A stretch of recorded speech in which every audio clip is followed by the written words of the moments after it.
ಈ ಕಾರ್ಯಕ್ರಮ ಕೇವಲ ಎಜುಕೇಷನಲ್ ಉದ್ದೇಶಗಳಿಗಾಗಿ. ಇಲ್ಲಿ ಬರುವ ಯಾವುದೇ ಮಾಹಿತಿ ಹೂಡಿಕೆ ಸಲಹೆ ಆಗಿರುವುದಿಲ್ಲ. ಷೇರು ಮಾರುಕಟ್ಟೆ ಮತ್ತು ಇಕ್ವಿಟಿ ಸಂಬಂಧಿತ ಹೂಡಿಕೆಗಳು ಮಾರ್ಕೆಟ್ ರಿಸ್ಕ್ ಒಳಗೊಂಡಿರುತ್ತವೆ. ಹೂಡಿಕೆ ಮಾಡುವ ಮುನ್ನ ಸಂಪೂರ್ಣ ಅಧ್ಯಯನ ಮಾಡಿ ವಿವೇಚನೆ ಬಳಸಿ ಹೂಡಿಕೆ ಮಾಡಿ. ಹಾಯ್ ಫ್ರೆಂಡ್ಸ್, mastmaga.comಗೆ ಸ್ವಾಗತ. ನಾನು ಅಮರ್ ಪ್ರಸಾದ್. ಸ್ನೇಹಿತರೆ, ಸ್ಟಾಕ್ ಮಾರ್ಕೆಟ್ ಟೈಕೂನ್ಗಳು ಅಂತ ಬಂದಾಗ ಮೊದಲು ನೆನಪಾಗೋದು ವಾರನ್ ಬಫೆಟ್, ಚಾರ್ಲಿ ಮಂಗರ್, ಭಾರತದಲ್ಲಿ ರಾಕೇಶ್ ಜುಂಜುನ್ವಾಲಾ, ವಿಜಯ್ ಕೇಡಿಯಾ ಮುಂತಾದ ಹೆಸರುಗಳು ನಿಮ್ಗೆ ನೆನಪಾಗ್ಬೋದು. ಸಾಮಾನ್ಯ ಜನರು ಹೂಡಿಕೆ ಮಾಡುವಾಗ ತಮ್ಮ ಹೂಡಿಕೆ ಸೀಕ್ರೆಟ್ಸ್ ಅನ್ನ ಬಿಟ್ಕೊಡಲ್ಲ, ಎಕ್ಸ್ಪೀರಿಯನ್ಸ್ ಶೇರ್ ಮಾಡ್ಕೊಳ್ಳೋಕೆ ಹಿಂಜರಿಬಹುದು. ಆದರೆ ಜಾಗತಿಕವಾಗಿ ಹೆಸರು ಮಾಡಿರೋ ವಾರನ್ ಬಫೆಟ್ ಅಂತಹ ದೊಡ್ಡ ದೊಡ್ಡ ಹೂಡಿಕೆದಾರರು ಇಂಟರ್ವ್ಯೂಗಳಲ್ಲಿ, ಪಾಡ್ಕಾಸ್ಟ್ಗಳಲ್ಲಿ ತಮ್ಮ ಎಕ್ಸ್ಪೀರಿಯನ್ಸ್ ಅನ್ನ ಹೇಳ್ಕೊಳ್ತಾರೆ, ಅದನ್ನ ಬಿಚ್ಚಿಡ್ತಾ ಬಂದಿದ್ದಾರೆ. ಆ ರೀತಿ ಹೇಳ್ಕೊಂಡ್ರೆ ಇನ್ನು ಕೆಲವರು ತಮ್ಮ ಹೂಡಿಕೆ ಬಗ್ಗೆ ಪುಸ್ತಕಗಳನ್ನೇ ಬರೆದಿದ್ದಾರೆ, ತಮ್ಮ ಸಕ್ಸಸ್ ಮಂತ್ರವನ್ನ ಜಗತ್ತಿಗೆ ಸಾರಿದ್ದಾರೆ. ಸ್ಟಾಕ್ ಮಾರ್ಕೆಟ್ಗೆ ಕಾಲಿಡುತ್ತಿರೋರಿಗೆ, ಈಗ ಆಲ್ರೆಡಿ ಹೂಡಿಕೆ ಮಾಡ್ತಿರೋರಿಗೆ ಇವರ ಹೂಡಿಕೆ ಜರ್ನಿ ತುಂಬಾ ಯೂಸ್ಫುಲ್. ಸೊ ಈ ವಿಡಿಯೋದಲ್ಲಿ ಅಂತಹ 5 ಲೆಜೆಂಡರಿ ಹೂಡಿಕೆದಾರರ ಸಕ್ಸಸ್ ಮಂತ್ರ, ಹೂಡಿಕೆ ಮಂತ್ರ, ಅವರ ಅನುಭವದ ಮಾತುಗಳನ್ನ ತಿಳ್ಕೊಳ್ತಾ ಹೋಗೋಣ. 10 ಹಲವು ಬುಕ್ ಓದಿದ್ರೆ ಸಿಗೋ ನಾಲೆಡ್ಜ್ನ ಒಂದಷ್ಟು ಉಪಯುಕ್ತ ಹನಿಗಳನ್ನ ಹೆಕ್ಕಿ ನಾವು ನಿಮಗೆ ಒಂದು ವಿಡಿಯೋದಲ್ಲಿ ಕೊಡೋ ಪ್ರಯತ್ನವನ್ನು ಮಾಡಿದ್ದೀವಿ. ಹಾಗಾಗಿ ಈಕ್ವಿಟಿ ಇನ್ವೆಸ್ಟಿಂಗ್ ಬಗ್ಗೆ ಅಥವಾ ಯಾವುದೇ ರೀತಿಯ ಇನ್ವೆಸ್ಟಿಂಗ್ ಬಗ್ಗೆ ಸ್ವಲ್ಪ ತಿಳ್ಕೋಬೇಕು ಅಂತ ಇರೋರು ಈ ವಿಡಿಯೋವನ್ನ ಕಡೆ ತನಕ ಮಿಸ್ ಮಾಡದೆ ನೋಡಿ. ವಾರನ್ ಬಫೆಟ್, ಅಮೆರಿಕದ multi billionaire, Berkshire Hathway chairman ಹಾಗೂ ಸಿಇಒ ವಾರನ್ ಬಫೆಟ್ ಬಗ್ಗೆ ಕೆಲವರು ಕೇಳಿರ್ತೀರಾ. ಹೂಡಿಕೆಯ ಮೂಲಕನೇ ಜಗತ್ತಿನ ಟಾಪ್ 10 ಶ್ರೀಮಂತರಲ್ಲಿ ಒಬ್ಬರಾಗಿರೋದು ವಾರನ್ ಬಫೆಟ್. ಬರೀ ಹೂಡಿಕೆ ಎಲ್ಲ ಬಿಸ್ನೆಸ್ ಕೂಡ ಮಾಡ್ತಾರೆ, ಬಟ್ ಪ್ರಿಡಾಮಿನೆಂಟ್ಲಿ ಅವರೊಬ್ಬ ಇನ್ವೆಸ್ಟರ್. ಅವ್ರಿಗೀಗ 93 ವರ್ಷ. ಈಗಿನ ನೆಟ್ವರ್ತ್ $135 ಬಿಲಿಯನ್. ಬೇರೆಯವರು ದುರಾಸೆಯಲ್ಲಿದ್ದಾಗ ನೀವು ಭಯದಲ್ಲಿರಿ, ಬೇರೆಯವರು ಭಯದಲ್ಲಿದ್ದಾಗ ನೀವು ದುರಾಸೆಯಲ್ಲಿರಿ ಅನ್ನೋದು ವಾರನ್ ಬಫೆಟ್ರ ಹೂಡಿಕೆ ಮಂತ್ರ. ಅಂದ್ರೆ ಏನು? ಸಿಂಪಲ್ ಆಗಿ ಹೇಳಬೇಕು ಅಂದ್ರೆ, ಕುರಿ ಮಂದೆಯಂತೆ ಎಲ್ಲರೂ ಒಂದೇ ಕಡೆಗೆ ಹೋಗಬಾರ್ದು. ಎಲ್ಲರೂ ಮಾಡಿದ್ದನ್ನ ನೀವು ಮಾಡಿದ್ರೆ ಅವ್ರಿಗೆ ಸಿಗೋ ರೀತಿಯ ರಿಸಲ್ಟ್ ನಿಮಗೂ ಕೂಡ ಸಿಗುತ್ತೆ. ಸ್ಪೆಷಲ್ ಆಗೇನು ಸಿಗಲ್ಲ. ಎಲ್ಲರೂ ಹೂಡಿಕೆ ಮಾಡೋ ಸ್ಟಾಕ್ಗಳ ಮೇಲೆನೆ ನಾನು ಮಾಡ್ತೀನಿ ಅಂತ ಮಾಡಕ್ ಹೋಗಬಾರ್ದು. ಇದು ಈಕ್ವಿಟಿ ಮೇಲೆ ಹೂಡಿಕೆ ಮಾಡೋರ ಬೇಸಿಕ್ ರೂಲ್ ಕೂಡ. ಸ್ಟಾಕ್ ಖರೀದಿ ಮಾಡುವಾಗ ಡಿಫ್ರೆಂಟ್ ಆಗಿ ಥಿಂಕ್ ಮಾಡಬೇಕು ಅಂತ ವಾರನ್ ಬಫೆಟ್ ಹೇಳ್ತಾರೆ. ಮಾರ್ಕೆಟ್ ಯುಫೋರಿಯಾ ಅಂತಿರುತ್ತೆ. ಜನ ಇದ್ದಕ್ಕಿದ್ದ ಹಾಗೆ ಎಲ್ಲರೂ ತಗೊಂಡ್ರೆ ನಾನು ತಗೊಳ್ತೀನಿ ಅಂತ fear of missing out, FOMO syndrome ನಲ್ಲಿ ಬಿಲ್ಡಪ್ ಕೊಟ್ಟು ಒಂದು ಸ್ಟಾಕ್ ಮೇಲೆ ದುಡ್ಡನ್ನು ಹಾಕಿದ್ರೆ ಆ ಸ್ಟಾಕ್ ಅದರ ಯೋಗ್ಯತೆ ಮೀರಿ ಅದರ ರೇಟ್ ಜಾಸ್ತಿ ಆಗಿರುತ್ತೆ. ಇದನ್ನ ಇನ್ಫ್ಲೇಟೆಡ್ ಸ್ಟಾಕ್ಸ್ ಅಂತ ಹೇಳ್ತಾರೆ, ಅಥವಾ ಓವರ್ ಹೀಟೆಡ್ ಅಥವಾ ಓವರ್ ರೇಟೆಡ್ ಅಥವಾ ಓವರ್ ವ್ಯಾಲ್ಯೂಡ್ ಅಂತ ಕರೀತಾರೆ. ಓವರ್ ಹೀಟೆಡ್ ಮಾರ್ಕೆಟ್ನಲ್ಲಿ ಹೀಗಾಗುತ್ತೆ. ಜನರ ಕೈಯಲ್ಲಿ ದುಡ್ಡಿರುತ್ತೆ, ಸ್ಟಾಕ್ ಮಾರ್ಕೆಟ್ ಆಲ್ರೆಡಿ ಮೇಲಕ್ಕೆ ಹೋಗಿ ಪೀಕ್ ಹೊಡಿತಾ ಇರುತ್ತೆ. ಸ್ಟಾಕ್ಗಳ ಅರ್ನಿಂಗ್ ಅಥವಾ ಆ ಸ್ಟಾಕ್ನ ಯಾವ ಕಂಪನಿ ಸ್ಟಾಕ್ ಇರುತ್ತೆ ಆ ಕಂಪನಿಯ ಆದಾಯಕ್ಕಿಂತ ಅದರ ಸ್ಟಾಕ್ ಪ್ರೈಸ್ ಮಿತಿ ಮೀರಿ, ಆ ರೇಷಿಯೋವನ್ನು ಮೀರಿ, ಪಿ ರೇಷಿಯೋ ಪೀಕ್ ಹೊಡಿತಾ ಇರುತ್ತೆ, ಆಕಾಶಕ್ಕೆ ಹೊಡಿತಾ ಇರುತ್ತೆ. ಆದರೂ ಜನ ಏನು ಮಾಡೋದು? ಹಾಕೋಣ, ಮತ್ತಿನ್ನು ಮುಂದಕ್ಕೆ ಹೋದರೆ ಹಾಕೋಣ ಅಂತ ಹಾಕ್ತಾ ಇರ್ತಾರೆ. ಮಾರ್ಕೆಟನ್ನು ಓವರ್ ಹೀಟ್ ಮಾಡ್ತಾ ಇರ್ತಾರೆ. ಅಂಥ ಸಮಯದಲ್ಲಿ ಅಂತಹ ಓವರ್ ಹೀಟೆಡ್ ಸ್ಟಾಕ್ಗಳಿಂದ ದೂರ ಇರಬೇಕು. ಯಾವಾಗಲೂ ಕೂಡ ಯಾವುದೇ ಸ್ಟಾಕನ್ನು ಖರೀದಿ ಮಾಡೋ ಮುನ್ನ ಆ ಸ್ಟಾಕ್ ಯಾವ ಕಂಪನಿದು, ಆ ಕಂಪನಿಯ ಬಿಸ್ನೆಸ್ ಯಾವುದು, ಅದರ ಅರ್ನಿಂಗ್ ಹೇಗಿದೆ, quarter on quarter, year on year ಆ ಕಂಪನಿಯ ಪ್ರೋಗ್ರೆಸ್ ಯಾವ ರೀತಿ ಆಗ್ತಾ ಇದೆ, ಲಾಭದಲ್ಲಿದೆಯಾ, ನಷ್ಟದಲ್ಲಿದೆಯಾ, ಅಥವಾ ಸಾಲದಲ್ಲಿ ಮುಳುಗಿದೆಯಾ ಕಂಪನಿ, ಈ ಫಂಡಮೆಂಟಲ್ಸನ್ನು ಚೆಕ್ ಮಾಡಿಕೊಂಡೇ ನೀವು ಇನ್ವೆಸ್ಟ್ ಮಾಡಬೇಕು. ಜೊತೆಗೆ ಮಾರ್ಕೆಟ್ ಕೆಲವೊಂದು ಸಲ ಬಿದ್ದು ಬಿಡುತ್ತೆ, ಅನ್ನೆಸೆಸರಿ ಬಿದ್ದು ಬಿಡುತ್ತೆ.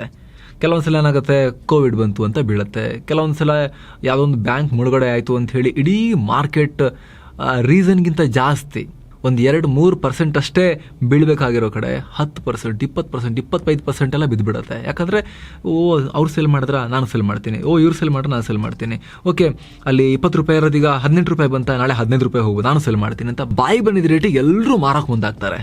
ಆಗ ಅನ್ರೀಸನಬಲ್ ಆಗಿ ಮಾರ್ಕೆಟ್ ಬೀಳತ್ತೆ. ಏರ್ಬೇಕಾದ್ರೆ ಹೇಗೆ ಫಂಡಮೆಂಟಲ್ಸನ್ನು ಚೆಕ್ ಮಾಡಿದ್ರೆ ಅನ್ರೀಸನಬಲ್ ಆಗಿ ಮೇಲಕ್ಕೆ ಹೋಗಿರುತ್ತೋ, ಅದೇ ರೀತಿ ಅನ್ರೀಸನಬಲ್ ಆಗಿ ಕೆಳಕ್ಕೆ ಬಿದ್ದಿರುತ್ತೆ. ಆಗ ಕ್ವಾಲಿಟಿ ಸ್ಟಾಕ್ಗಳನ್ನು ಒಳ್ಳೆ ರೇಟಲ್ಲಿ ಎತ್ಕೊಳ್ಳೋಕ್ಕೆ ಒಳ್ಳೆ ಅವಕಾಶ ಇರುತ್ತೆ ನಿಜವಾದ ಬುದ್ಧಿವಂತ ಹೂಡಿಕೆದಾರರಿಗೆ. ಅದಕ್ಕೆ ವಾರನ್ ಬಫೆಟ್ ಹೇಳೋದು, ಅವ್ರ ಮಾತಿನ ಅರ್ಥ ಇದೆ, ಇಡೀ ಪ್ರಪಂಚ ದುರಾಸೆಯಲ್ಲಿದ್ದಾಗ ನೀವು ಅವಾಗ ಭಯ ಪಡಬೇಕು. ಇಡೀ ಜಗತ್ತು ಭಯದಲ್ಲಿದ್ದಾಗ, ಬಾಯಿ ಬಂದಿದ್ದ ರೇಟಿಗೆ ಹಾಫ್ ರೇಟ್ ಚೀಪ್ ರೇಟಿಗೆ ಮಾರ್ತಾ ಇದ್ದಾಗ ನೀವು ದುರಾಸೆಯನ್ನು ಹೊಂದಬೇಕು. ತಗೋ ಅಂತ ಕ್ವಾಲಿಟಿ ಸ್ಟಾಕ್ಸ್ ಹುಡುಕಿ ತಗೋಬೇಕು ಅಂತ ವಾರನ್ ಬಫೆಟ್ ಹೇಳ್ತಾರೆ. ಯಾಕಂದರೆ ಹಿಸ್ಟ್ರಿ ನಮಗೆ ಹೇಳುತ್ತೆ, ಪ್ರತಿ ಸಲ ಬಿದ್ದ ಮೇಲೆ ಮಾರ್ಕೆಟ್ ವಾಪಸ್ ಕೆಲವೇ ತಿಂಗಳುಗಳಲ್ಲಿ, ದಿನಗಳಲ್ಲಿ, ಇವಾಗಂತೂ ವಾರಗಳಲ್ಲೇ ಮೇಲಕ್ಕೆ ಬಂದಿರುತ್ತೆ. ಮುಂಚೆ ಎಲ್ಲ ವರ್ಷಗಳಲ್ಲಿ ವಾಪಸ್ ಮೇಲಕ್ಕೆ ಬರ್ತಾ ಇತ್ತು, ಬಂದೇ ಬರುತ್ತೆ. ಆಗ ನಿಮಗೆ ಲೋ ವ್ಯಾಲ್ಯೂಯೇಷನಲ್ಲಿ ಸಿಕ್ಕಿರುತ್ತಲ್ಲ ಬಿದ್ದಾಗ ಒಳ್ಳೆ ರನ್ಅಪ್ ಕೊಡುತ್ತೆ ಆಮೇಲೆ ಅಂತ ವಾರನ್ ಬಫೆಟ್ ಹೇಳ್ತಾರೆ. Stanley Druckenmiller, long term success ಕಾಣಬೇಕು ಅಂದ್ರೆ ಹೂಡಿಕೆ ಮಾಡೋಕೆ ಸರಿಯಾದ ಟೈಮ್ ಹುಡುಕೋದಲ್ಲ, ಮಾರ್ಕೆಟ್ನಲ್ಲಿ ಎಷ್ಟು ಟೈಮ್ ಇರ್ತೀನಿ ಅನ್ನೋದು ಮುಖ್ಯ ಅಂತ. ಅಂದ್ರೆ do not time the market but think of time in the market ಅನ್ನೋದು ಈ ಸೂತ್ರ. ಇವರು ಅಮೆರಿಕದ ಇನ್ನೊಬ್ಬ ಬಿಲಿಯನಿಯರ್, ಹೆಸರಾಂತ ಹೆಡ್ಜ್ ಫಂಡ್ನ ಮ್ಯಾನೇಜರ್ಗಳಲ್ಲೊಬ್ಬರಾದ ಸ್ಟ್ಯಾನ್ಲಿ ಡ್ರಕನ್ ಮಿಲ್ಲರ್ ಹಾಗೂ ಅವರ ಕುಟುಂಬದ ಹೂಡಿಕೆ ಮಂತ್ರ ಇದು. ಸ್ಟ್ಯಾನ್ಲಿ ನೆಟ್ವರ್ತ್ ಸುಮಾರು $6.2 ಬಿಲಿಯನ್. ತಮ್ಮ ಹೂಡಿಕೆ ಮಂತ್ರದಲ್ಲಿ ಕಡಿಮೆ ಅವಧಿಯಲ್ಲಿ ಹೂಡಿಕೆ ಮಾಡೋರು ಹಣ ಗಳಿಸೋ ಚಾನ್ಸ್ ಮಿಸ್ ಮಾಡ್ಕೋತಾರೆ, ಆತುರದ ನಿರ್ಧಾರವನ್ನು ತಗೋತಾರೆ, ಕಡಿಮೆ ಟೈಮ್ನಲ್ಲಿ ಮಾರ್ಕೆಟ್ ನಡವಳಿಕೆಯನ್ನು ಪ್ರಿಡಿಕ್ಟ್ ಮಾಡೋದು ಕಷ್ಟ ಅಂತ ಇವರು ಹೇಳ್ತಾರೆ. ಜೊತೆಗೆ ಇವರು ಕಾಂಪೌಂಡಿಂಗ್ ಮೇಲೆ ನಂಬಿಕೆ ಇರಬೇಕು ಅಂತ ಹೇಳ್ತಾರೆ. ಅಂದರೆ ಹೂಡಿಕೆಯಿಂದ ಬಂದ ಲಾಭವನ್ನು ಮತ್ತೆ ಹೂಡಿಕೆ ಮಾಡಿ ಹಣ ಗಳಿಸಬೇಕು ಅಂತ. ಐತಿಹಾಸಿಕವಾಗಿ ಸ್ಟಾಕ್ ಮಾರ್ಕೆಟ್ ಪಾಸಿಟಿವ್ ಬೆಳವಣಿಗೆಯನ್ನು ತೋರಿಸುತ್ತೆ.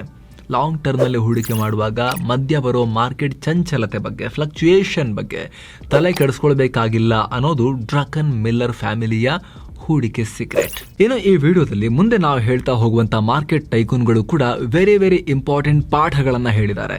ಅದನ್ನ ನೋಡೋಕ್ಕಿಂತ ಮುಂಚೆ ಈ ವಿಡಿಯೋದ ಪಾರ್ಟ್ನರ್ ಏಂಜಲ್ ಒನ್ ಬಗ್ಗೆ ನಿಮಗೆ ಚೂರು ಮಾಹಿತಿಯನ್ನು ಕೊಟ್ಬಿಡ್ತೀವಿ. ನೀವು ಸ್ಟಾಕ್ ಮಾರ್ಕೆಟ್ ನಲ್ಲಿ ಇಂಟ್ರೆಸ್ಟ್ ಇರೋರು ಅಂತ ಆದ್ರೆ, ಹೂಡಿಕೆ ಮಾಡೋ ಪ್ಲಾನ್ ನಿಮಗೆ ಇದ್ರೆ, ಒಂದೊಂದೇ ಶೇರ್ಗಳನ್ನ ತಗೊಂಡು ಷೇರುಗಳನ್ನ ಸಂಗ್ರಹ ಮಾಡಿ ಇಟ್ಕೊಳ್ತಾ ಹೋಗ್ತೀನಿ, ಫ್ಯೂಚರ್ಗೆ ವೆಲ್ತ್ ಕ್ರಿಯೇಟ್ ಮಾಡ್ತೀನಿ ಅನ್ನೋ ಆಸಕ್ತಿ ನಿಮಗೂ ಕೂಡ ಇದ್ರೆ, ನಿಮಗೆ ಡಿಮ್ಯಾಟ್ ಅಕೌಂಟ್ ಅಂತೂ ಬೇಕೇ ಬೇಕಲ್ವಾ ಸ್ಟಾಕ್ ಅನ್ನ ಪರ್ಚೇಸ್ ಮಾಡಕ್ಕೆ. ಸೊ ಡಿಸ್ಕ್ರಿಪ್ಷನ್ ಅಲ್ಲಿ ಹಾಗೂ ಟಾಪ್ ಕಾಮೆಂಟ್ ನಲ್ಲಿ ಲಿಂಕ್ ಅನ್ನ ಕೊಟ್ಟಿರ್ತೀವಿ. ಅದ್ರ ಮೇಲೆ ಕ್ಲಿಕ್ ಮಾಡೋ ಮೂಲಕ ನೀವು ಫ್ರೀ ಡಿಮ್ಯಾಟ್ ಅಕೌಂಟ್ ಅನ್ನ ಓಪನ್ ಮಾಡಬಹುದು. ಕಂಪ್ಲೀಟ್ ಡಿಜಿಟಲ್ ಪ್ರಾಸೆಸ್ ನಲ್ಲಿ ಕೆಲವೇ ನಿಮಿಷಗಳಲ್ಲಿ ಡಿಮ್ಯಾಟ್ ಅಕೌಂಟ್ ಓಪನ್ ಆಗುತ್ತೆ. ಆನ್ಲೈನ್ KYC ಶೆಡ್ಯೂಲ್ ಆಗುತ್ತೆ. ಒಂದೆರಡು ದಿನಗಳಲ್ಲಿ ಹೂಡಿಕೆಯನ್ನ ಶುರು ಮಾಡಬಹುದು. ಡಿಸ್ಕ್ರಿಪ್ಷನ್ ಹಾಗೂ ಟಾಪ್ ಕಾಮೆಂಟ್ ನಲ್ಲಿ ಕೊಟ್ಟಿರೋ ಏಂಜಲ್ ಒನ್ ಲಿಂಕ್ ಮೂಲಕ ನೀವು ಫ್ರೀ ಡಿಮ್ಯಾಟ್ ಅಕೌಂಟ್ ಅನ್ನ ಓಪನ್ ಮಾಡಬಹುದು. ಈಗ ಮುಂದಿನ ಮಾರ್ಕೆಟ್ ಮಂತ್ರವನ್ನು ನಾವೀಗ ನೋಡ್ತಾ ಹೋಗೋಣ. ರೇ ಡ್ಯಾಲಿಯೋ, ಗಾಜಿನ ಚೆಂಡಿನ ಜೊತೆ ಬಾಳೋರಿಗೆ ಕೊನೆಗೆ ಸಿಗೋದು ಪುಡಿ ಪುಡಿಯಾದ ಗಾಜಷ್ಟೇ. ಇದು ಅಮೆರಿಕದ ಮತ್ತೊಬ್ಬ ಬಿಲಿಯನೇರ್ ಹೂಡಿಕೆದಾರ, ಹೆಡ್ಜ್ ಫಂಡ್ನ ಮ್ಯಾನೇಜರ್ ರೇ ಡ್ಯಾಲಿಯೋ ಅವರ ಮಂತ್ರ. ಇಲ್ಲಿ ಗಾಜಿನ ಚೆಂಡು ಅಂದ್ರೆ ಮಾರ್ಕೆಟ್ ಫಾರ್ಕಾಸ್ಟ್ ಅಥವಾ ಭವಿಷ್ಯವಾಣಿ. ಮಾರ್ಕೆಟ್ ಮುಂದೆ ಹಂಗಾಗ್ಬೋದು, ಹಿಂಗಾಗ್ಬೋದು, ಸೆನ್ಸೆಕ್ಸ್ ಒಂದು ತಿಂಗಳಲ್ಲಿ ಎಷ್ಟು ಪಾಯಿಂಟ್ಸ್ ಗಳಿಸಬಹುದು ಅಂತ ಫೋರ್ಕಾಸ್ಟ್ ಮಾಡೋದನ್ನ, ಭವಿಷ್ಯವಾಣಿಗಳನ್ನ ಪಕ್ಕಾ ಗ್ಯಾರಂಟಿ ಅಂತ ನಂಬಕ್ಕಾಗಲ್ಲ. ಇವುಗಳಿಂದ ಜನ ತಪ್ಪು ನಿರ್ಧಾರಗಳನ್ನ ತಗೊಳ್ಳಬಹುದು ಅಂತ ರೇ ಡ್ಯಾಲಿಯೋ ಹೇಳ್ತಾರೆ. ಜೊತೆಗೆ ಇವರು ಕೂಡ ಓವರ್ನೈಟ್ ಶ್ರೀಮಂತರಾಗೋ ಆಸೆ ಬಿಟ್ಟು ಲಾಂಗ್ ಟರ್ಮ್ ನಲ್ಲಿ ಹೂಡಿಕೆ ಮಾಡಬೇಕು ಅಂತ ಸಲಹೆ ಕೊಡ್ತಾರೆ.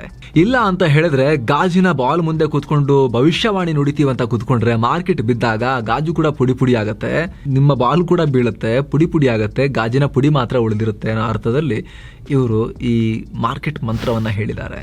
ಹೋವರ್ಡ್ ಮಾರ್ಕ್ಸ್, ಇವರು ಅಮೆರಿಕದ asset management company oak tree capital management ನ ಸಹ ಸಂಸ್ಥಾಪಕ. ಇವ್ರದಂತೂ 6 ಪದಗಳ ಮಂತ್ರ. You can predict, you can prepare ಅಂತ. ಇಲ್ಲಿ ಯು ಕ್ಯಾನ್ ಪ್ರಿಡಿಕ್ಟ್ ಅಂದ್ರೆ ನಾವು ಈ ಹಿಂದಿನ ಮಂತ್ರದಲ್ಲಿ ಹೇಳಿದ್ವಲ್ಲ, ಗಾಜಿನ ಬಾಲ್ ಹಿಡ್ಕೊಂಡು ಭವಿಷ್ಯವಾಣಿ ನುಡಿಯೋದು, ಆ ಥರ ಅಲ್ಲ ಇವ್ರು ಹೇಳ್ತಿರೋದು. ಇವ್ರು ಯಾವ ಥರ ಹೇಳ್ತಿದ್ದಾರೆ, ಏನನ್ನು ಪ್ರಿಡಿಕ್ಟ್ ಮಾಡ್ಬೋದು ಅಂತ ಇವ್ರ ಮಾತಿನ ಅರ್ಥ ಅಂದ್ರೆ, ಫಿನಾನ್ಷಿಯಲ್ ಮಾರ್ಕೆಟ್ಗಳು ಸಂಕೀರ್ಣವಾಗಿರ್ತವೆ, ಹಲವು ಫ್ಯಾಕ್ಟರ್ಗಳ ಮೇಲೆ ಡಿಪೆಂಡ್ ಆಗಿರ್ತವೆ. ಸೊ ಮಾರ್ಕೆಟ್ ಅನ್ನ ಪ್ರಿಡಿಕ್ಟ್ ಮಾಡಕ್ ಹೋಗೋದು ಒಳ್ಳೆ ಐಡಿಯಾ ಅಲ್ಲ. ಆದ್ರೂ ಕೂಡ ವಿವಿಧ ಫಲಿತಾಂಶಗಳನ್ನ ನಿರೀಕ್ಷೆ ಮಾಡಬಹುದು, ಎಕ್ಸ್ಪೆಕ್ಟ್ ಮಾಡಬಹುದು. ಅಂದ್ರೆ ನಮ್ಮ ಹೂಡಿಕೆಗಳಲ್ಲಿನ ರಿಸ್ಕ್ ಗಳನ್ನ ಗುರುತಿಸಿ ವ್ಯಾಲ್ಯೂಯೇಷನ್ ಮಾಡಬೇಕು. ಒಂದು ಸ್ಟಾಕ್ ಅಥವಾ ಕಂಪನಿಗೆ ಬೆಳೆಯೋ ಸಾಮರ್ಥ್ಯ ಇದೆಯಾ ಇಲ್ವಾ ಅಂತ ಚೆಕ್ ಮಾಡಬೇಕು ಅನ್ನೋ ಅರ್ಥದಲ್ಲಿ ಯು ಕ್ಯಾನ್ ಪ್ರಿಡಿಕ್ಟ್ ಅಂತ ಹೇಳಿದ್ದಾರೆ. ಜೊತೆಗೆ ಪೋರ್ಟ್ಫೋಲಿಯೋ ಡೈವರ್ಸಿಫೈ ಮಾಡೋದು, ಬೇರೆ ಬೇರೆ ಆಸೆಟ್ ಕ್ಲಾಸ್ಗಳು ಹಾಗೂ ಬೇರೆ ಬೇರೆ ಸೆಕ್ಟರ್ಗಳ ಸ್ಟಾಕ್ಗಳ ಮೇಲೆ ಹೂಡಿಕೆ ಮಾಡೋದು, ಆ ರೀತಿ ಪ್ಲಾನಿಂಗ್ ಮಾಡೋದನ್ನ ಯು ಕ್ಯಾನ್ ಪ್ರಿಪೇರ್ ಅಂತ ಹೇಳಿದ್ದಾರೆ. ಇದರಿಂದ ನಮ್ಮ ಹೂಡಿಕೆಯ ರಿಸ್ಕ್ ಕಮ್ಮಿಯಾಗಿ ಮಾರ್ಕೆಟ್ ಫ್ಲಕ್ಚುಯೇಷನ್ ನಿಂದ ದೊಡ್ಡ ಏಡ್ ತಿನ್ನೋದನ್ನ ನಾವು ತಪ್ಪಿಸ್ಕೋಬಹುದು. ಸರಿಯಾದ ಪ್ಲಾನಿಂಗ್, ಪ್ರಿಪರೇಷನ್ ನಿಂದ ಮಾರ್ಕೆಟ್ ಚಾಲೆಂಜಸ್ ಅನ್ನ ಸಹಿಸಿಕೊಳ್ಳೋ ಸಾಧ್ಯತೆ ಹೆಚ್ಚಿರುತ್ತೆ ಅಂತ ಹೋವರ್ಡ್ ಮಾರ್ಕ್ಸ್ ಮೆಸೇಜ್ ಕೊಟ್ಟಿದ್ದಾರೆ. ಚಾರ್ಲಿ ಮಂಗರ್ ವಾರನ್ ಬಫೆಟ್ ಒಡೆತನದ ಬರ್ಕ್ಷೈರ್ ಹ್ಯಾಥ್ವೆ ಕಂಪನಿಯ ವೈಸ್ ಚೇರ್ಮನ್. ಅವರಿಬ್ಬರದು ಭಯಂಕರ ಜೋಡಿ. ಬಫೆಟ್ ರ long term friend and partner ಇವರು.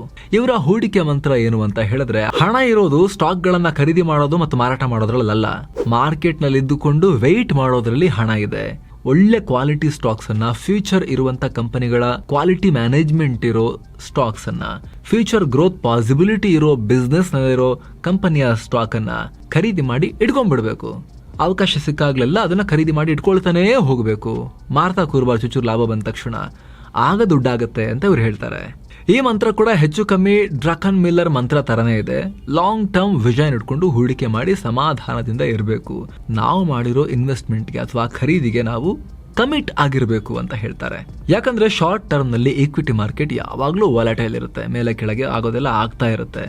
ಆದ್ರೆ ಲಾಂಗ್ ಟರ್ಮ್ ತನಕ 10 ವರ್ಷ 15 ವರ್ಷ ಕ್ವಾಲಿಟಿ ಕಂಪನಿಗಳು ಮತ್ತು ಗ್ರೋತ್ ಸಾಧ್ಯತೆ ಇರೋ ಕಂಪನಿಗಳನ್ನ ನೀವು ಕ್ವಾಲಿಟಿ ಕಂಪನಿಗಳನ್ನ ಪರ್ಚೇಸ್ ಮಾಡಿ ಇಟ್ಕೊಂಡಿದ್ರೆ ಸಮಾಧಾನದಿಂದ, ಯಾವುದೇ ದುರಾಸೆಗೊಳಗಾಗದೆ, ಆತಂಕಗೊಳಗಾಗದೆ ಮೇಂಟೈನ್ ಮಾಡ್ತಾ ಹೋದ್ರೆ, ಇಟ್ಕೊಳ್ತಾ ಹೋದ್ರೆ ಆ ಬಂಡವಾಳ ದೊಡ್ಡದಾಗಿ ಬೆಳೆಯೋ ಸಾಧ್ಯತೆ ಜಾಸ್ತಿ ಇರುತ್ತೆ. ಸ್ಟಾಕ್ಗಳು ತಮ್ಮ ಗರಿಷ್ಠ ಸಾಮರ್ಥ್ಯದವರೆಗೆ ರೀಚ್ ಆಗೋವರೆಗೆ ವೇಟ್ ಮಾಡಬೇಕು ಅಂತ ಮುಂಗರ್ ಹೇಳ್ತಾರೆ.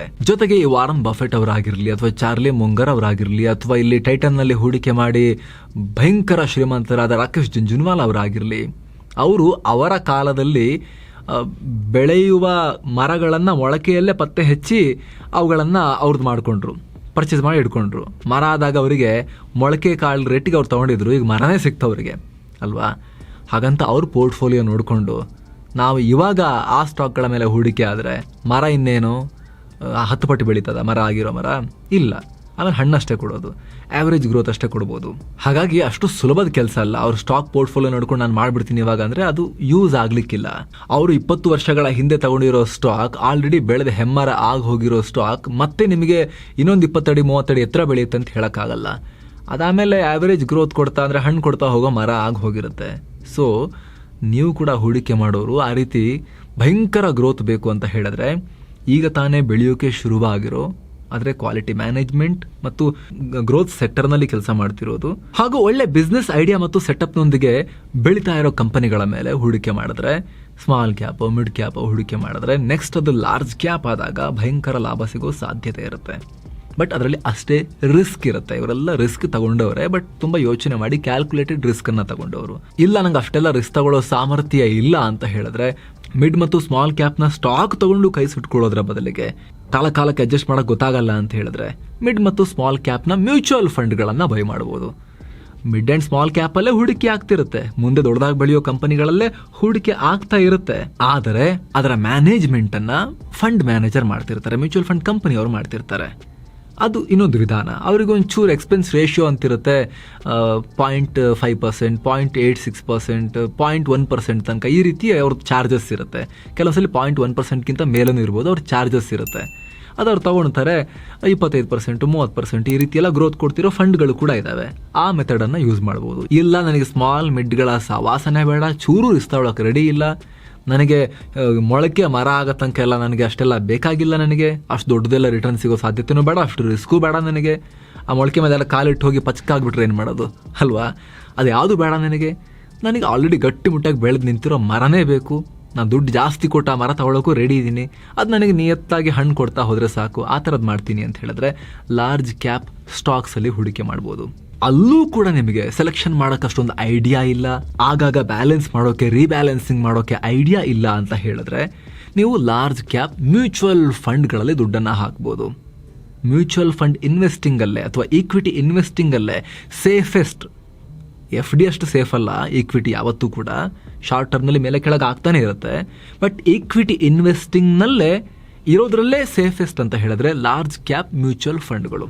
ಆದರೆ ಅದರ ರಿಟರ್ನ್ ಕೂಡ ಸ್ಮಾಲ್ ಕ್ಯಾಪ್ ಮತ್ತು ಮಿಡ್ ಕ್ಯಾಪ್ನಷ್ಟು ಜಾಸ್ತಿ ಇರೋದಿಲ್ಲ, ಬಟ್ FDಗಿಂತ ಜಾಸ್ತಿ ಬರುತ್ತೆ ಸಾಮಾನ್ಯವಾಗಿ. ಲಾಂಗ್ ಟರ್ಮ್ನಲ್ಲಿ ಬ್ಯಾಲೆನ್ಸ್ ಆಗಿರುತ್ತೆ. ಈ ಲಾರ್ಜ್ ಕ್ಯಾಪ್ ಫಂಡ್ಗಳು ಮಾರ್ಕೆಟ್ ತೀರಾ ಇದ್ದಾಗ ಇವು ಭುಗಿಲೇಳ್ಕೊಂಡೆಲ್ಲ ಮೇಲೇಳೋದಿಲ್ಲ, ಹಾಗೆ ಮಾರ್ಕೆಟ್ ಬಿದ್ದಾಗ ಇವು ಮಿಡ್ ಆ್ಯಂಡ್ ಸ್ಮಾಲ್ ಕ್ಯಾಪ್ನಷ್ಟು ಬೀಳೋದು ಕೂಡ ಇಲ್ಲ. ಒಂದು ಮಟ್ಟಿಗೆ ಬ್ಯಾಲೆನ್ಸ್ ಮಾಡ್ಕೊಳ್ಳೋ ಶಕ್ತಿ ಇವಕ್ಕಿರುತ್ತೆ. ಹಾಗಾಗಿ ಸಿಂಪಲ್ ಆಗಿ ನೀವು ಲಾರ್ಜ್ ಕ್ಯಾಪ್ ಮ್ಯೂಚುವಲ್ ಫಂಡ್ಗಳಲ್ಲೂ ಕೂಡ ಇನ್ವೆಸ್ಟ್ ಮಾಡಬಹುದು. ಈಗ ತಾನೇ ಶುರು ಮಾಡ್ತಾ ಇದ್ದೀರಿ, ಏನು ಐಡಿಯಾ ಇಲ್ಲ ಅಂತ ಹೇಳಿದ್ರೆ that is the best option. ಆಮೇಲೆ ಕಲಿತಾ ಹೋಗಿ ನಿಧಾನಕ್ಕೆ. ಈ ವಿಡಿಯೋ ಬೇಕಾದ್ರೆ ಇನ್ನೊಂದ್ಸಲಿ ನೋಡಿ, ನಾವು ಈ ಹಿಂದೆ ಮಾಡಿರೋ ವಿಡಿಯೋಸ್ ನೋಡಿ, ಜೊತೆಗೆ ಇನ್ನೂ ಕೆಲವರು ಇನ್ನೂ ಎಕ್ಸ್ಪರ್ಟ್ಗಳು ಇನ್ನೂ ಡೀಟೇಲ್ ಆಗೆಲ್ಲ ಮಾಹಿತಿಯನ್ನು ಕೊಡ್ತಾರೆ, ಪುಸ್ತಕಗಳೆಲ್ಲ ಇದ್ದಾವೆ, ಅವುಗಳನ್ನೆಲ್ಲ ಓದಿ ಕಲಿತಾ ಕಲಿತಾ ಕಲಿತಾ ಹೋಗಿ. ಆವಾಗ ಬೆಟರ್ ಐಡಿಯಾಸ್ ಇನ್ನೂ ಕೂಡ ನಿಮಗೆ ಬರ್ತಾ ಹೋಗುತ್ತೆ. ಆವಾಗ ನಿಮ್ಮ ಆದಾಯ ನೋಡಿಕೊಂಡು ನಾನು ಎಷ್ಟು ರಿಸ್ಕ್ ತಗೋಬೋದು ಅನ್ನೋ ಐಡಿಯಾ ಕೂಡ ನಿಮಗೆ ಬರ್ತಾ ಹೋಗುತ್ತೆ. ಬಟ್ ಶುರು ಮಾಡೋಕ್ಕೆ ಹೇಗೆ ಮಾಡ್ಬೋದು ಅಂತ ಐಡಿಯಾ ಕೊಡೋ ಪ್ರಯತ್ನವನ್ನು ನಾವು ಮಾಡಿದ್ದೀವಿ. ಸೊ ಡಿಸ್ಕ್ರಿಪ್ಷನ್ ಹಾಗೂ ಟಾಪ್ ಕಾಮೆಂಟಲ್ಲಿ ಡಿಮ್ಯಾಟ್ ಅಕೌಂಟ್ ಇದೆ, ಅದ್ರ ಮೇಲೆ ಕ್ಲಿಕ್ ಮಾಡೋ ಮೂಲಕ ಫ್ರೀ ಡಿಮ್ಯಾಟ್ ಅಕೌಂಟ್ ಓಪನ್ ಮಾಡ್ಬೋದು. ಆ ಡಿಮ್ಯಾಟ್ ಅಕೌಂಟ್ ಮೂಲಕ ನೀವು ಸ್ಟಾಕ್ಗಳಲ್ಲೂ ಹೂಡಿಕೆ ಮಾಡ್ಬೋದು, ಮ್ಯೂಚುವಲ್ ಫಂಡ್ಗಳಲ್ಲೂ ಕೂಡ ಹೂಡಿಕೆ ಮಾಡ್ಬೋದು. ಆದರೆ ಒಂದು ವಿಚಾರ ನಿಮ್ಮ ಮೈಂಡಲ್ಲಿರಲಿ, ಮ್ಯೂಚುವಲ್ ಫಂಡ್ಗಳಲ್ಲಿ ಹೂಡಿಕೆ ಮಾಡಬೇಕಾದ್ರೆ ಯಾವತ್ತೂ ಕೂಡ ಅಲ್ಲಿ ಫಂಡ್ ಹೆಸರು ಆದ ಬಳಿಕ ಫಸ್ಟಿಗೆ ಅದು ಯಾವ ಕೆಟಗರಿ ಅಂತ ಇರುತ್ತೆ, small cap, flexi cap, multi cap, multi asset, ಈ ರೀತಿ ಎಲ್ಲ ಇರುತ್ತೆ, ಬ್ಲೂ ಚಿಪ್ಪು ಹೀಗೆಲ್ಲ ಇರುತ್ತೆ, ಮಿಡ್ ಕ್ಯಾಪ್ ಈ ಥರ ಇರುತ್ತೆ. ಅದಾದಮೇಲೆ ಅದಕ್ಕಿಂತ ಮುಂಚೆ ಫಂಡ್ ಹೌಸ್ನ ಹೆಸರು ಇರುತ್ತೆ, ಆಮೇಲೆ ಕೆಟಗರಿ ಇರುತ್ತೆ. ಲಾಸ್ಟಿಗೆ ನೀವು ಯಾವ ಆಪ್ಷನ್ ಇರೋದು ಸೆಲೆಕ್ಟ್ ಮಾಡಬೇಕು ಅಂತ ಹೇಳಿದ್ರೆ ಡೈರೆಕ್ಟ್ ಗ್ರೋತ್ ಅನ್ನೋ ಆಪ್ಷನ್ ಇರೋದನ್ನೇ ಸೆಲೆಕ್ಟ್ ಮಾಡ್ಕೋಬೇಕು ಮ್ಯೂಚುವಲ್ ಫಂಡನ್ನು ಪರ್ಚೇಸ್ ಮಾಡಬೇಕಾದ್ರೆ. ಸೊ ಇದು ನಿಮ್ಮ ಮೈಂಡಲ್ಲಿರಲಿ. ನೇರವಾಗಿ ಹೂಡಿಕೆ ಮಾಡೋರು ಡೈರೆಕ್ಟ್ ಗ್ರೋತ್ ಅನ್ನೋ ಆಪ್ಷನನ್ನು ಸೆಲೆಕ್ಟ್ ಮಾಡೋದ್ರ ಮೂಲಕ ಹಾಗೆ ನೀವು ಎಕ್ಸ್ಟ್ರಾ ರಿಟರ್ನ್ಸನ್ನು ಜನರೇಟ್ ಮಾಡೋಕ್ಕೆ ಸಾಧ್ಯ ಆಗುತ್ತೆ. ಯಾವುದೇ ರೀತಿಯ ಬ್ರೋಕರೇಜ್ ಕೊಡೋಕ್ಕೆ ಅಲ್ಲಿ ನಿಮಗೆ ಬರೋದಿಲ್ಲ, ಯಾವುದೇ ರೀತಿಯ ಕಮಿಷನ್ ಕೊಡೋಕ್ಕೆ ಅಲ್ಲಿ ಬರೋದಿಲ್ಲ.